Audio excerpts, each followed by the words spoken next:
Naglunsad ang ilang makabayang grupo sa harap ng Senado bilang suporta sa pinagtibay na Senate resolution na kumukondena sa umano'y hindi katanggap-tanggap na pahayag ng Chinese Embassy laban sa mga opisyal ng Pilipinas. Nagtipon ang mga miyembro ng Filipinos Do Not Yield o FDNY movement kasama ang iba't ibang organisasyon sa tapat ng Senado. Ayon sa mga organizer, layunin ng pagkilos na ipahayag ang pasasalamat sa Senado sa paninindigan nito kaugnay ng issue sa West Philippine Sea.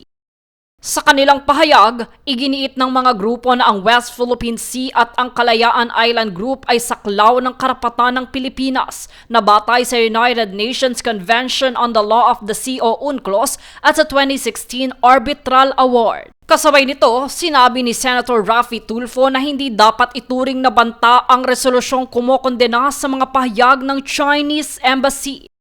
I do agree kasi very aggressive siya at very sensitive compared siguro sa mga previous ambassador ng China na assigned dito sa Pilipinas.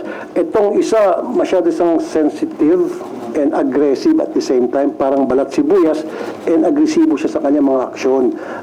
Yung kanyang reaction sa mga developments, sa mga nangyayari dito. Aniya, suportado niya ang mungkahi ni Senator J.V. Ejercito na palitan ang Chinese ambassador sa Pilipinas. Binigyan din naman ni Senator Robin Padilla ang kahalagahan ng maingat ngunit matatag na diplomasya sa pagharap sa isyu ng soberanya at ugnayang panlabas. Dapat sumunod tayo kung ano yung sinasabi ng Pangulo.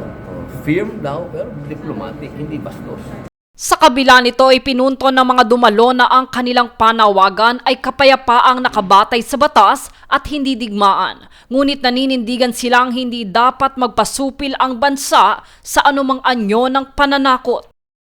Jade Buhoy, nag-uulat para sa Golden Nation Network.